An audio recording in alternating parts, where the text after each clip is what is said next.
Hi, everybody. Welcome to this Zoom episode of Two Piece Podcast. I'm joined by Amelia, or whichever way this is going. I think this way. Am I above you? Or beside.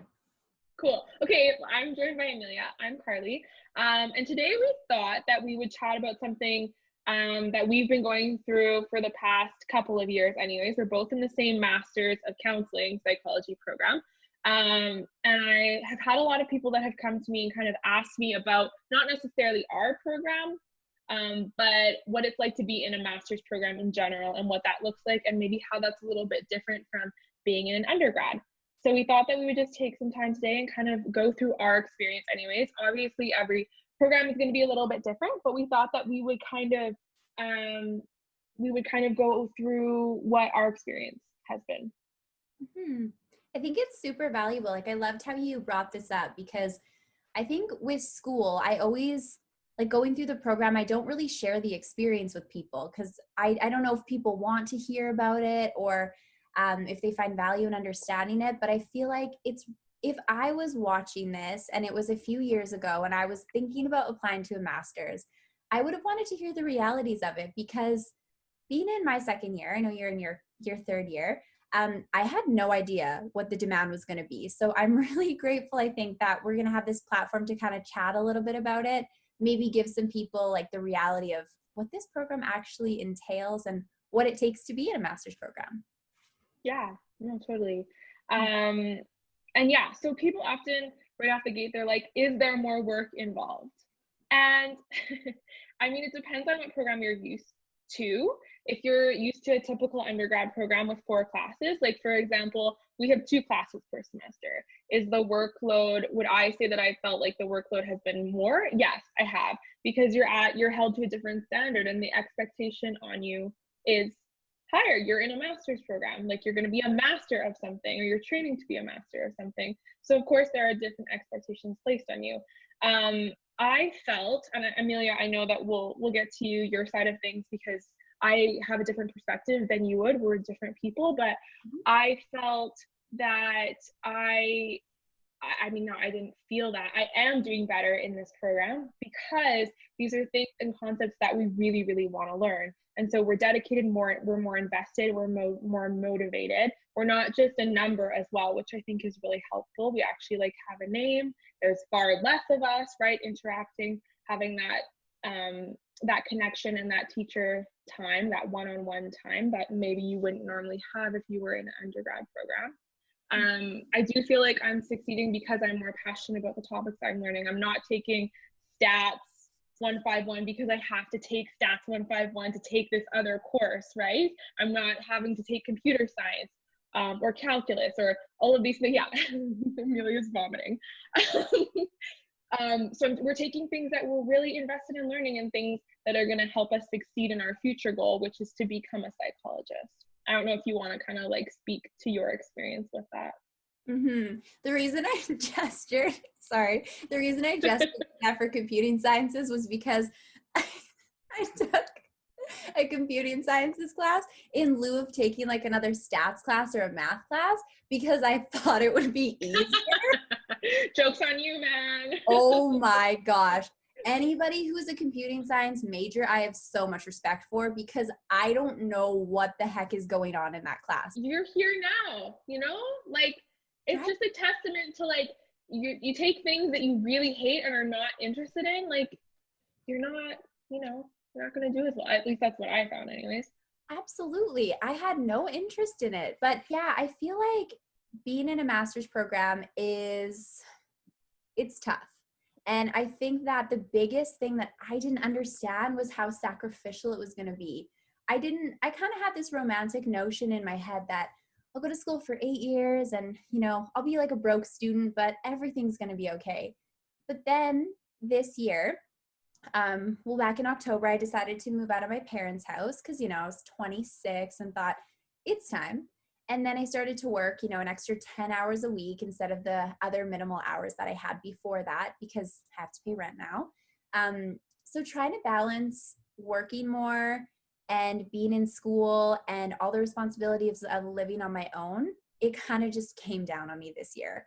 So time management is essential in this program. And you also, it is very sacrificial too, because you're not making money for a long time, and you have to understand that you have to say no to social obligations, or not social obligations, but things that are fun. Sometimes you have to sit at home on a Friday night and read, or you can't go to a party, or you have to miss a friend's birthday when we were allowed to actually see Mhm. people. But yeah, I think it's a lot of sacrifice, and it's a lot of time management. And that's kind of been like the biggest lessons that I've had to learn. So I've learned how to keep an agenda, write everything down, stay accountable. And I think that that's been like probably the most helpful thing that I've learned through this program. Mhm. Mhm. And like Amelia said, you learn to give up a lot, whether that's social engagement, sometimes family time. Um, yeah, friendships see quite a toll, especially I have found if those individuals have not been to post-secondary and maybe they don't understand the ins and outs of being in a program that is so demanding of you. And we have had to, yeah, we've had to lose a lot, but we've also been gaining quite a lot too. So it helps me to like think about it that way and to really put it into perspective that way. Something that's helped me along this program, yeah, for sure. Organization, like where would we be without it, Amelia? I have no idea. I literally carry, I have it with me right now.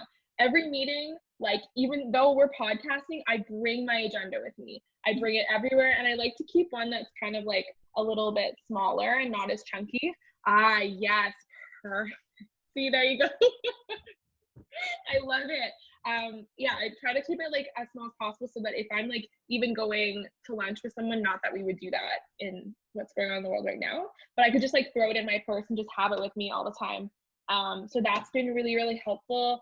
Setting realistic goals for myself. I have like usually a bunch of tabs open on my computer, and then it'll say even like read 5 pages by this date. And I know that sounds like so minimal, but it really, really helps in adding to the bigger picture. So I found that like setting yourself up for like success means setting really small, realistic goals kind of throughout the process, so as to not become really, really overwhelmed.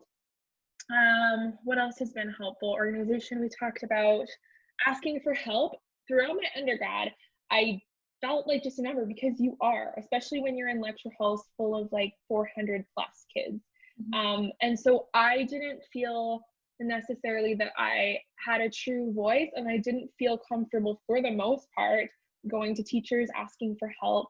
Some people you develop certain relationships with, and that's kind of a different story. But for the most part, I didn't feel comfortable attending, like TA or like office hours or things of that nature, which would have probably added to my experience. And that's what I've learned throughout our master's program. Because there are 20 of us, it's expected that you reach out for help, and it's expected that you go out of your way to do these things, and it feels a little bit more comfortable. And man, you like gain so much from asking for help from other students and from teachers too.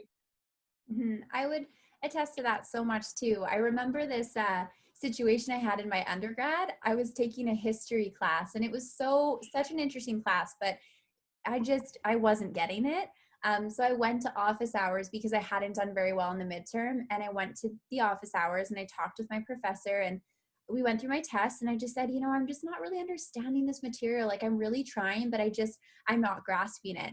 And we went through my midterm, and he's like, I don't understand how you got this wrong. I was like, well, I'm just not comprehending it. Multiple choice has never been my strong suit, but and then he would like go through each one I got wrong and be like, did you even come to class? Like this was, I talked about this in class. And I'm like, I can't retain everything you say, because he wasn't a professor that used any sort of technology. He wrote and he verbalized his lectures. So to try to keep up was madness, just trying to like type like crazy.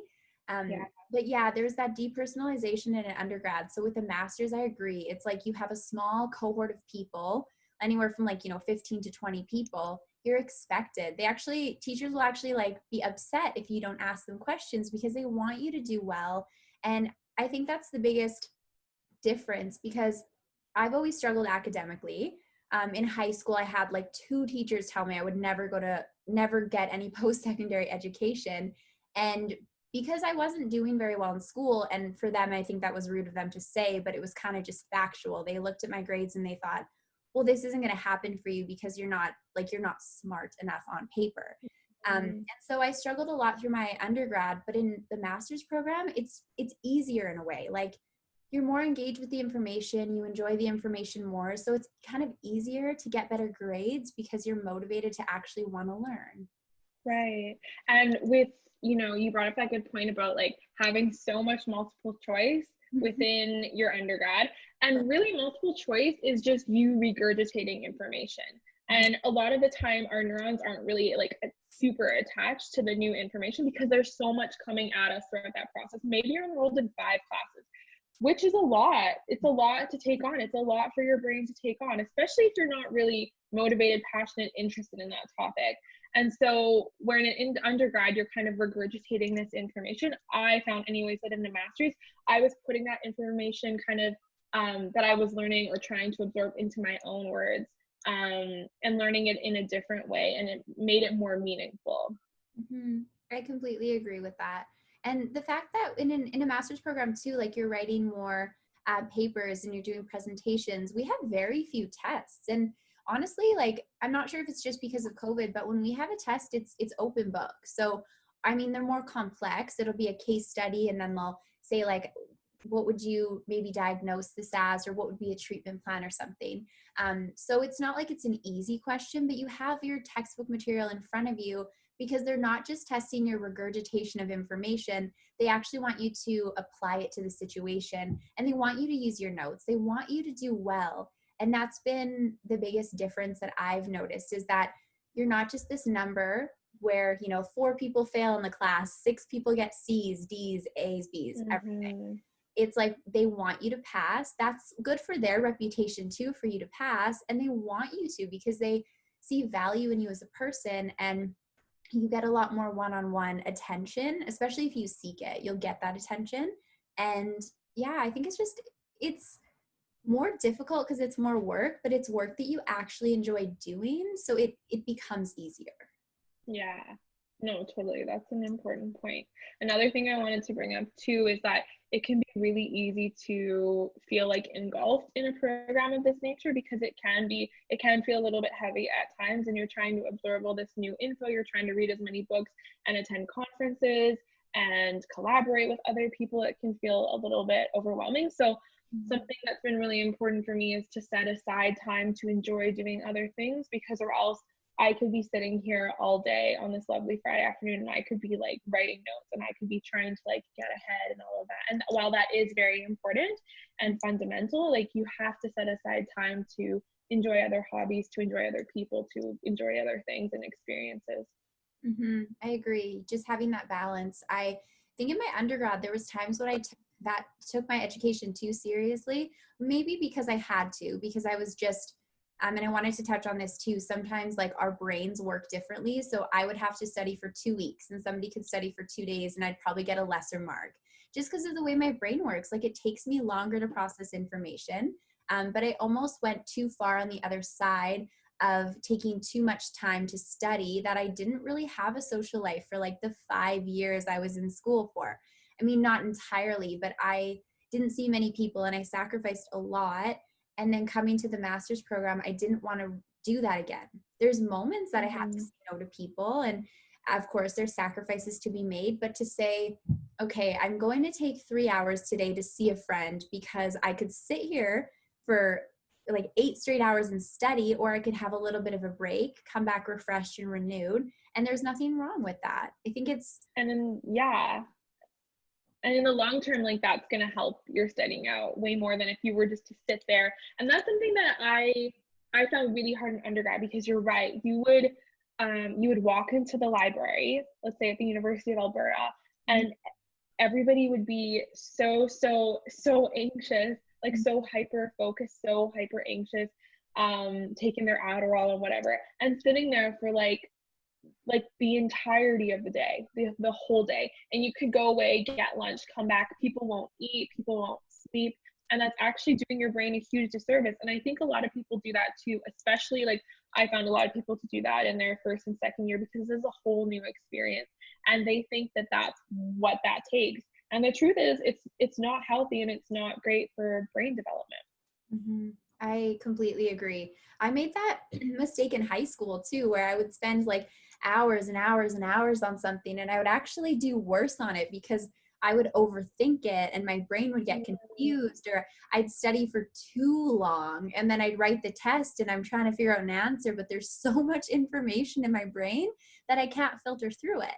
So I think you have to work with your personality, what works for you. Sometimes you're going to do a really great 8-hour study session, and other days you're going to want to crawl out of your skin. Just make time to exercise, see a friend when we're allowed to, and just go for a walk outside. I think self-care is so important, and it's not just an excuse to get away from your studying, it's survival in a lot of ways too, because if we don't take that time, like you said, Carl, it's not good for our brain. Our brains are just going to kind of get locked in this like agitated state almost, and we're not going to remember anything anyways. So learning how to balance a social life in some respects and self-care, and also academic life is so important. There's sacrifice involved, of course, but you have to kind of find that balance. Totally. Balance is key. Mm-hmm. And another thing that I found helpful was kind of to bring myself down to earth, because when I started this program, even in my undergrad, I always thought, okay, you have to be perfect, you have to be right. But the fact is, there's a reason that you're here. You do not know everything, and you are not expected to know everything. That's key. That's been fundamental, especially when I started my internship. I came into it thinking like, I have to read up on this and I have to know how to do this technique. And what if I don't know how to do this? Is someone going to yell at me? And we have all of these experiences that unfortunately I found in my undergrad to not be very helpful. And so you don't always have to be right. You can cut yourself some slack. You're here to learn, and it's going to be a process. It's going to take 3 years, and even after that, you're still not going to know everything. You're still going to be learning. And for us, we're going to be provisionals, and we're still going to be under somebody's wing, and we're still going to be learning. And even my supervisor now, they always tell me like, I still obviously don't know everything. We're all learning, like we're all part of this process together. We're all students together, and that's been really helpful too. Mm-hmm. I think, let's see. I feel like I've covered, I'm just looking at all of my notes here. I think one of the things that I wrote down too is just that being stressed all the time really, really wears you down. So self-care is so important.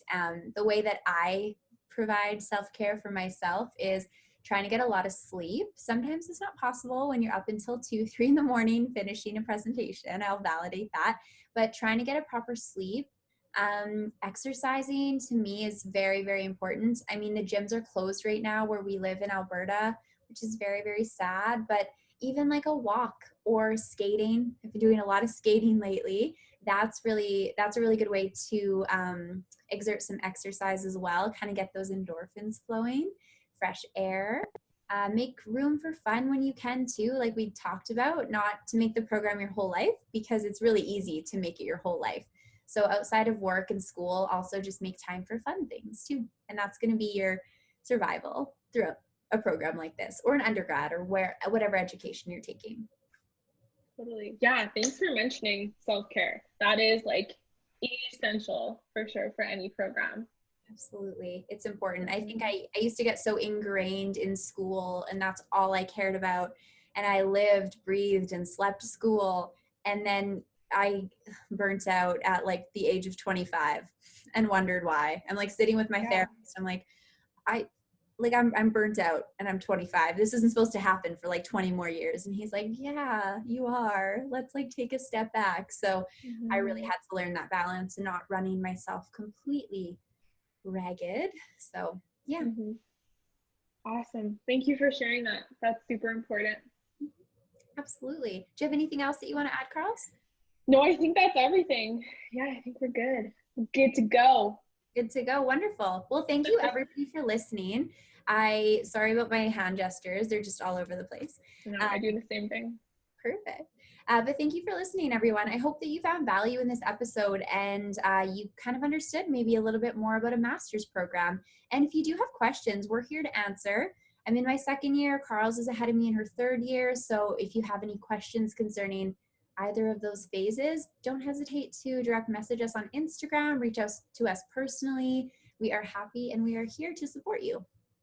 Awesome. Thanks for mentioning that. Yeah, Yeah, of we're course. totally always available. So Awesome. All right. Well, thank you everyone for listening and have a great rest of your day. thanks, guys.